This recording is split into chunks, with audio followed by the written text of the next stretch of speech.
అధికారం చేతిలో ఉంది కదా అని ఆట్లాడుకున్నారు ఆ పోలీసులు.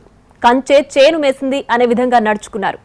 ఇల్లీగల్ మనీ ఉంటే దాన్ని నిర్ధారించి కేసు బుక్ చేయాల్సింది పోయి విడిచిపెట్టేందుకు లంచం తీసుకుని అడ్డంగా బుక్ అయ్యారు. ఉన్నతాధికారులకు విషయం తెలియడంతో సస్పెండ్ అయ్యారు.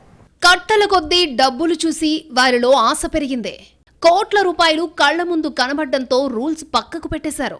నీకింత నాకింత అంటూ వాటాలు వేసుకుని కంచే చేను మేసిన విధంగా పనిచేసుకున్నారు. సీను కట్ చేస్తే ఉన్నతాధికారులు ఆ పోలీసులకు సస్పెన్షన్ షాక్ ఇచ్చారు. ఇక్కడ చూడండి, ఈ ఫోటోలో కనిపిస్తున్న వ్యక్తి పేరు Y Kesari Prasad. Secunderabad Mahankali police station లో డిటెక్టివ్ ఇన్స్పెక్టర్ గా పనిచేస్తున్నాడు. పేరుకు తగ్గట్టే ఆయన భగవంత్ కేసరి టైప్. ఎన్నో కేసులు డిటెక్ట్ చేసి ప్రెస్ మీట్లు పెట్టారాయన. కానీ అలాంటి అధికారి డబ్బు ఆశతో తప్పటడుగు వేశారు, సస్పెండ్ అయ్యారు. మహంకాళి పోలీస్ స్టేషన్ పరిధిలో చాలా వరకు బంగారు షాపులున్నాయి. నిత్యం కోట్ల రూపాయల్లో లావాదేవీలు జరుగుతూ ఉంటాయి. ఈ క్రమంలో డిఐ కేసరి ప్రసాద్ వెంట ఉండే క్రైమ్ టీమ్ కానిస్టేబుల్లు వాహనాల తనిఖీల్లో భాగంగా భారీగా బంగారాన్ని గుర్తించారు. కోట్ల రూపాయల డబ్బుతో పాటు బంగారం చేతులు మారుతుందని తెలుసుకున్నారు. నగదును పక్కా ప్రణాళికతో పట్టుకున్నారు. ఈ విషయాన్ని డిఐ ప్రసాద్కి సమాచారం ఇచ్చారు. మరోవైపు బంగారం కోటి రూపాయల డబ్బు ఉండడంతో వాటిని స్వాధీనం చేసుకోవద్దని వ్యాపారి కానిస్టేబుల్ను బతిమలాడుకున్నాడు.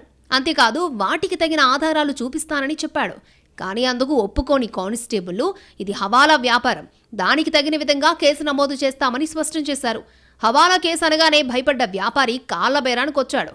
వారు అడిగిన విధంగా డబ్బులు ఇవ్వడానికి ఒప్పుకున్నాడు. దీంతో తిరిగి డిఐ ప్రసాద్కు కాల్ చేసిన కానిస్టేబుల్లు ఓ డీల్ కుదిర్చారు. వ్యాపారి 10 లక్షలు ఇస్తాడని ఆయనతో చెప్పారు. కానిస్టేబుల్ మాటలు విని ఒప్పుకున్న డిఐ ప్రసాద్ డబ్బులు ట్రాన్స్ఫర్ చేయాలని కోరారు.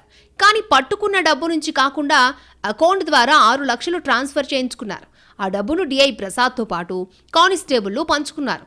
అంతేకాదు మిగతా 4 లక్షల కోసం వ్యాపారిని బెదిరించారు. దీంతో ఆ వ్యాపారి ఉన్నతాధికారులకు ఫిర్యాదు చేశాడు. డబ్బు ట్రాన్స్ఫర్ చేసిన ఆధారాలు కూడా సమర్పించాడు. ఫలితంగా డిఐ సహా 2 కానిస్టేబుల్పై సస్పెన్షన్ వేటు పడింది.